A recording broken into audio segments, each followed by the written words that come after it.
विश्व शांति के लिए असम के बरपेटा में अखंड कीर्तन। कृष्ण गुरु सेवाश्रम में आयोजित कीर्तन में वीडियो कॉन्फ्रेंसिंग के जरिए शामिल होंगे प्रधानमंत्री मोदी। त्रिपुरा में आज से बीजेपी का चुनाव प्रचार अभियान। राष्ट्रीय अध्यक्ष जेपी नड्डा और स्मृति ईरानी संभालेंगे मोर्चा। अमरपुर में जेपी नड्डा की विजय संकल्प रैली से होगी अभियान की शुरुआत। अगले हफ्ते बीजेपी करेगी त्रिपुरा के लिए अपना घोषणा पत्र जारी। त्रिपुरा में बीजेपी की छोटी बड़ी 35 रैलियों का आयोजन होगा। सीएम हेमंत बिस्वा समेत मणिपुर के सीएम एन बिरेन रैली में शामिल होंगे। मुंबई में टेस्टिंग के लिए पहुंची 9वीं वंदे भारत ट्रेन टेस्टिंग होने के बाद आगे के लिए रवाना की जाएगी। एमसीडी ने मेयर चुनाव को लेकर जारी किया अपना एजेंडा। पहले मेयर, बाद में डिप्टी मेयर और स्टैंडिंग कमेटी के सदस्यों का होगा चुनाव। आज से कर्नाटक के पूर्व मुख्यमंत्री सिद्धारमैया और कांग्रेस के प्रदेश अध्यक्ष डीके शिव कुमार प्रजाध्वनि यात्रा से अलग शुरू करेंगे बस टूर। उत्तरी कर्नाटक की विधानसभाओं में कांग्रेस नेताओं की एक टीम का नेतृत्व करेंगे पूर्व सीएम सिद्धारमैया। दक्षिण में नेतृत्व करेंगे शिव कुमार। सिद्धारमैया पहले जाएंगे अनुभव मानतपा, जहां वो बसवेश्वरा की मूर्ति के आगे होंगे नतमस्तक, फिर जनसभा को संबोधित करेंगे। हरिद्वार में पूर्व सीएम हरीश रावत ने जोशीमठ में करवाए जा रहे धामी सरकार के काम की जमकर तारीफ की। गुवाहाटी के ब्रह्मपुत्र सनबार आइलैंड रिवर क्रूज से पहुंचा G20 का डेलीगेशन। पारंपरिक नृत्य से स्वागत किया गया।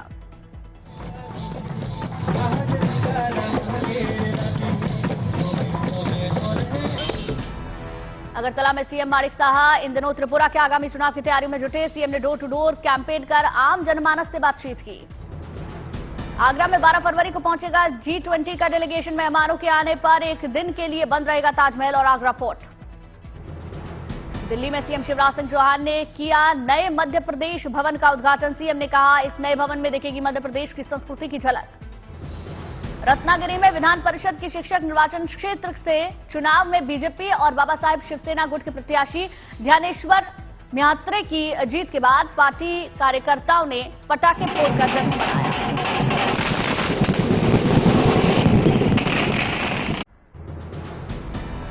दुर्ग में स्कूल का उद्घाटन करने पहुंचे सीएम भूपेश बघेल। उद्घाटन के बाद सीएम ने बच्चों से बातचीत की। हरिद्वार में यूथ कांग्रेस ने 2 दिनों के युवा क्रांति कैंप का आयोजन किया। पूर्व सीएम हरीश रावत ने कहा, चुनाव कभी भी हो, हमें तैयार पूरी तरीके से रहना चाहिए।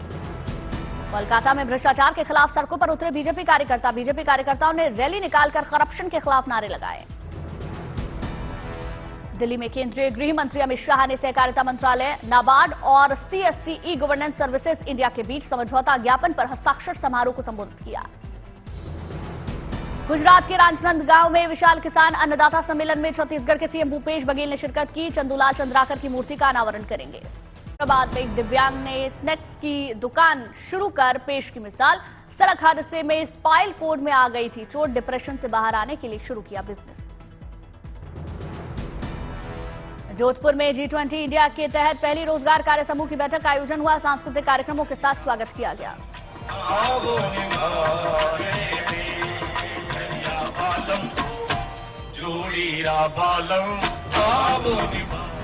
पश्चिम बंगाल के पूर्व बर्धमान में आयोजित बर्धमान कंचन उत्सव में भाग लेने पहुंचे अभिनेता सोनू सूद। कहा, मां कहती थी जिसे दूसरों की सेवा का मौका मिले वो भाग्यशाली होता है। बाराबंकी में महादेवा महोत्सव का आरंभ हुआ। उद्घाटन करने पहुंचे उत्तर प्रदेश सरकार के मंत्री सतीश शर्मा। डीएमएसपी के साथ मिलकर काटा फीता। विशाखापट्टनम में एयरक्राफ्ट संग्रहालय पर्यटकों के लिए आकर्षण का नया केंद्र बन गया है। एयरक्राफ्ट देखने और उसके बारे में जानने के लिए लोग पहुंच रहे। केरल में गवर्नर आरिफ मोहम्मद खान ने विद्याधिराजा इंटरनेशनल सोशल सर्विस विंग का उद्घाटन किया। गवर्नर ने सभा को भी संबोधित किया। लखनऊ में रेलवे के स्क्रैप से बनाया गया फाइटर एयरक्राफ्ट। अनोखे एयरक्राफ्ट के साथ बच्चे खिंचवा रहे तस्वीर। उज्जैन में शहीद समरसता विशन ने शहीद के माता पिता के लिए बनाए जाने वाले घरों का भी भूमि पूजन किया। बिहार के नालंदा की मधु पटेल मोतिया की खेती कर औरतों के लिए बनी प्रेरणा का स्रोत। 2021 में उन्हें इनोवेटिव फार्मर सम्मान से सम्मानित किया गया था। शनिवार को गृह मंत्री अमित शाह देवघर के बाबा मंदिर में दर्शन करने के लिए पहुंचेंगे। सुरक्षा व्यवस्था पुख्ता करने में प्रशासन जुटा हुआ है। बजट सत्र के दूसरे दिन संसद में जमकर हंगामा। अडानी समेत कई मुद्दों पर विपक्ष ने विरोध जताया। शुक्रवार सुबह 11 बजे तक स्थगित हुई लोकसभा और राज्यसभा की कार्यवाही। राष्ट्रपति के अभिभाषण पर होनी थी चर्चा। संसदीय कार्य मंत्री प्रहलाद जोशी की अपील का विपक्ष पर असर नहीं। संसद में राष्ट्रपति के पहले संबोधन पर धन्यवाद प्रस्ताव कर दिया था हवाला। गौतम अडानी को लेकर कांग्रेस का हल्ला बोल। अध्यक्ष मल्लिकार्जुन खड़गे ने अडानी मामले पर संयुक्त संसदीय कमेटी बनाने की मांग की। ट्वीट में मल्लिकार्जुन खड़गे ने लिखा, सुप्रीम कोर्ट के मुख्य न्यायाधीश की देखरेख में हो निष्पक्ष जांच, प्रतिदिन सार्वजनिक रिपोर्ट हो। कांग्रेस के जयराम रमेश का आरोप, संसद की कार्यवाही स्थगित क्योंकि सरकार ने नहीं मानी विपक्ष की जांच की मांग। अडानी के एफपीओ रद्द करने के फैसले पर ममता बनर्जी का बयान। बजट के बाद शेयर बाजार में गिरावट के बाद गिरने वाली थी केंद्र सरकार। आप सांसद संजय सिंह का आरोप, अडानी समूह की वित्तीय धोखाधड़ी के चलते एलआईसी, एसबीआई सहित कई सरकारी संस्थाओं के डूब गए रुपए। विपक्ष के हमलों के बीच अडानी ग्रुप की मुश्किलें बढ़ी। सूत्रों के मुताबिक रिजर्व बैंक ऑफ इंडिया ने स्थानीय बैंकों से पैसों के लेन देन की जानकारी मांगी। बीजेपी के सभी लोकसभा और राज्यसभा सांसदों को बजट के बारे में विस्तार से बताएगी वित्त मंत्री निर्मला सीतारमण। शुक्रवार को संसद भवन में ब्रीफिंग। बजट के प्रचार के लिए सरकार की रणनीति। जेपी नड्डा ने बनाए मंत्रियों के 3 ग्रुप। पीयूष गोयल, अनुराग ठाकुर, अश्विनी वैष्णव, प्रहलाद जोशी समेत कई मंत्रियों से चर्चा। समाधान यात्रा में सहरसा पहुंचे सीएम नीतीश ने साधा बजट पर निशाना। कहा, बिहार और गरीब राज्यों के लिए कुछ नहीं किया गया, नहीं मिला विशेष राज्य का दर्जा। बजट पर उद्योग जगत की सकारात्मक प्रतिक्रिया। सेंचुरी प्लाईवुड के एग्जीक्यूटिव डायरेक्टर केशव भजनका ने बताया शानदार। मतलब इट इज सब्सटैंशियल, ये मोर देन डबल 2 साल पहले के बजट से है और ये इंडिया का लॉन्ग टर्म जो ग्रोथ है उसको ड्राइव करेगा। आंध्र प्रदेश के विजयवाड़ा में सीपीएम ने 1 फरवरी को पेश किए गए केंद्र सरकार के खिलाफ विरोध प्रदर्शन किया। केंद्रीय आम बजट को लेकर बोले उत्तर प्रदेश के सीएम योगी आदित्यनाथ, यूपी को होगा सबसे ज्यादा लाभ। योगी आदित्यनाथ बजट और विकसित भारत की परिकल्पना को साकार करने वाला एक सर्वस्पर्शी, समावेशी बजट है। सीएम योगी आदित्यनाथ ने कहा कि अमृतकाल का यह पहला बजट विकसित भारत की सोच पर आधारित है। यह एक समावेशी बजट है जिसमें समाज के सभी वर्ग शामिल हैं। उत्तर प्रदेश के सीएम योगी आदित्यनाथ ने बजट में महिला सशक्तिकरण के लिए कई प्रस्तावों की बात कही। बोले, ये देश ही नहीं यूपी के विकास को एक रफ्तार देगा। सीएम योगी आदित्यनाथ ने कहा कि यूपी में प्रधानमंत्री आवास योजना के तहत 10 लाख नए घर बनाए जाएंगे। यूपी में नए हाईवे बनाने का भी प्रस्ताव है। मुंबई के आर्थिक विशेषज्ञों ने जमकर बजट की तारीफ की। कहा, विकास को मिलेगा बढ़ावा, विदेशी निवेश को मिलेगा प्रोत्साहन। सिकंदराबाद में आम बजट के खिलाफ टंगा पोस्टर, लिखा, तेलंगाना को बजट में मिला शून्य। बिहार में शराब निषेध विभाग के अपर सचिव के पाठक अफसरों को अपमानित करने पर सियासी जंग। बोले, मद्य निषेध मंत्री सुनील कुमार, आरोप साबित होने पर होगी कार्रवाई। उपेंद्र कुशवाहा ने भी आईएएस अफसर के पाठक पर किया हमला। कहा, एडीएम स्तर के अफसरों को 36 सेकंड में 8 बार गाली दी। खाते हैं बिहार का और गाते हैं चेन्नई का। बिहार प्रशासनिक सेवा एसोसिएशन ने सचिवालय थाने में आईएएस अफसर के पाठक के खिलाफ आवेदन दिया। साथ ही कहा कि मर्यादा के अनुकूल बर्ताव नहीं है। उपेंद्र कुशवाहा का लालू नीतीश पर एक साथ हमला। कहा, 35 साल से बिहार में शासन कर अति पिछड़ों का हक मारा गया। आरजेडी पर उपेंद्र कुशवाहा का वार। बोले, 10% लोगों के शासन की बात कर रही है आरजेडी, केवल एक परिवार का चल रहा है शासन। उपेंद्र कुशवाहा को मिला जेडीयू के एमएलसी रामेश्वर महतो का साथ। कहा, उनके खिलाफ पार्टी में साजिश जारी है।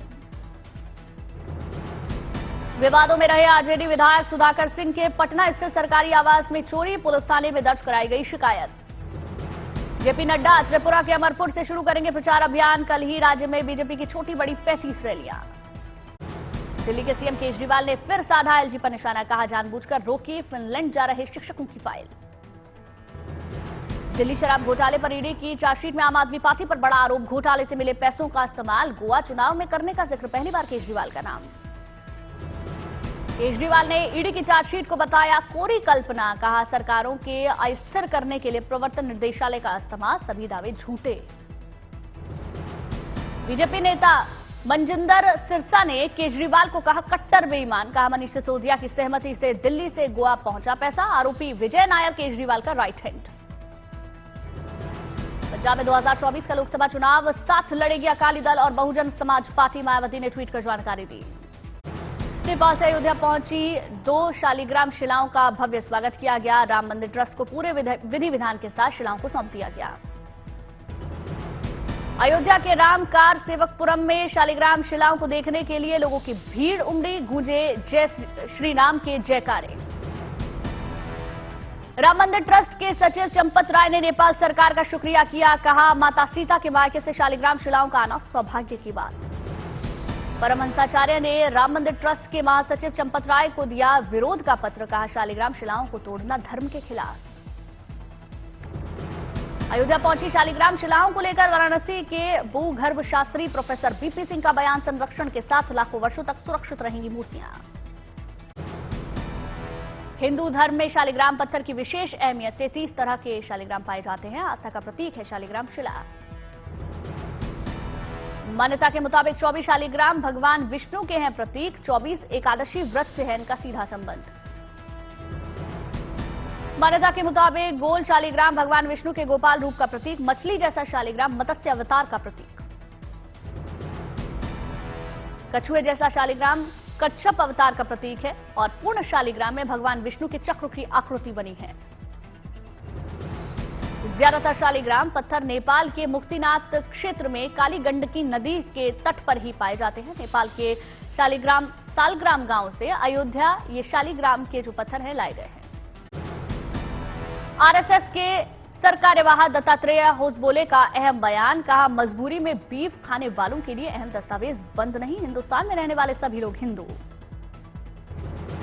होसबोले के बयान का बीजेपी के पूर्व मंत्री रामसूरत राय ने समर्थन किया। मुजफ्फरपुर में कहा भारत में रहने वाले सभी एक वंशज के, उनका खून एक, वो सभी हिंदू। दत्तात्रेय होसबोले के बयान पर समाजवादी पार्टी सांसद एसटी हसन का तंज। कहा सवर्ण हिंदू की विदेश से आए भारत, शूद्र और द्रविड़ को छोड़ सभी लोग विदेशी। प्रयागराज संगम में बागेश्वर धाम के पीठाधीश्वर पंडित धीरेन्द्र शास्त्री ने लगाई डुबकी। सतुआ बाबा आश्रम में पड़ा। संतों से मुलाकात के बाद बोले पंडित धीरेन्द्र शास्त्री पूरा संत समाज एक साथ। कहा भारत हिंदू राष्ट्र बनने की ओर अग्रसर। प्रयागराज में पंडित धीरेन्द्र शास्त्री ने अपने एक युवा भक्त को दिया अपना रुमाल। कहा प्राउड ऑफ यू। 20 फरवरी से शुरू होगा हरियाणा का बजट सत्र। पहले हिस्से में गवर्नर का अभिभाषण, दूसरे हिस्से में बजट पर चर्चा। हरियाणा के सीएम मनोहर लाल से मिले कैप्टन अमरिंदर सिंह। महाराष्ट्र का राज्यपाल बनाए जाने के अटकलों पर बोले जो भी जिम्मेदारी देंगे प्रधानमंत्री वो निभाऊंगा। 5 फरवरी को मुंबई में बीएमसी के बजट से पहले बीजेपी का ठाकरे गुट पर वार। बोले राम कदम अब भी कुछ अधिकारी उद्धव ठाकरे गुट के दलाल के रूप में कर रहे काम। प्रशांत किशोर के जन स्वराज पदयात्रा के गोपालगंज जिला अधिवेशन में 2644 लोगों ने किया मतदान। 2580 लोगों ने कहा राजनीतिक पार्टी बने जन स्वराज। बाड़मेर में बाबा रामदेव का विवादित बयान। कहा इस्लाम धर्म का मतलब सिर्फ नमाज पढ़ना। बोले जन्नत में हूर मिलेगी, मदिरा मिलेगी तो ऐसी जन्नत जहन्नुम से भी बेकार। आगरा में बजरंग दल ने फूका स्वामी प्रसाद मौर्य का पुतला। कार्यकर्ताओं ने की जमकर नारेबाजी। दिल्ली के तिहाड़ जेल को मोबाइल फ्री बनाने की कोशिश। जेल प्रशासन ने कैदियों से अब तक जब्त किए 348 मोबाइल। दिल्ली में महिला T20 world cup championship team के खिलाड़ियों का शानदार स्वागत किया गया। क्रिकेटर श्वेता सहरावत ने परिवार और फैंस के साथ रोड शो किया। ऑस्ट्रेलिया से टेस्ट सीरीज का पहला मैच खेलने नागपुर पहुंची टीम इंडिया। 7 फरवरी से पहला मुकाबला। तुनिशा मौत मामले में एक्टर शिजान खान को बॉम्बे हाईकोर्ट से राहत नहीं मिली। अदालत ने नहीं दी जमानत। भोपाल जिले के इस्लामनगर गांव का बदला गया नाम। जगदीशपुर होगा नया नाम। सरकार ने जारी किया अधिसूचना। गुजरात क्राइम ब्रांच ने सवाल जवाब के बाद 4 कश्मीरी युवकों को किया रिहा। जम्मू कश्मीर स्टूडेंट्स यूनियन ने आभार जताया। प्रेम प्रसंग में गर्भवती हुई युवती की गर्भपात वाली याचिका पर सुप्रीम कोर्ट ने सरकार और एम्स को दी खास जिम्मेदारी। सुरक्षित डिलीवरी और देखरेख का जिम्मा। उत्तराखंड सर्विस सिलेक्शन कमीशन परीक्षा स्कैम मामले में हाईकोर्ट में अपील करेगा। एसटीएफ आरोपियों की जमानत रद्द करने की मांग। उत्तराखंड में 3000 मीटर से ज्यादा ऊंचाई वाले इलाकों में बर्फीले तूफान की चेतावनी। अगले 24 घंटे में चमोली, रुद्रप्रयाग, उत्तरकाशी और पिथौरागढ़ में खतरा। बद्रीनाथ में जबरदस्त बर्फबारी के बीच सुरक्षा में तैनात आईटीबीपी के जवान। धूप खिलने से थोड़ी राहत। जोशीमठ में भूस्खलन के देखे साइड इफेक्ट, सूखने लगे सारे प्राकृतिक जल स्रोत। उत्तरकाशी में देखा ग्लोबल वार्मिंग का असर, इस बार कम बर्फबारी से फसल को लेकर किसानों में चिंता। तमिलनाडु के नागापट्टिनम में भारी बारिश, स्कूल और कॉलेजों में एक दिन के लिए छुट्टी दी गई।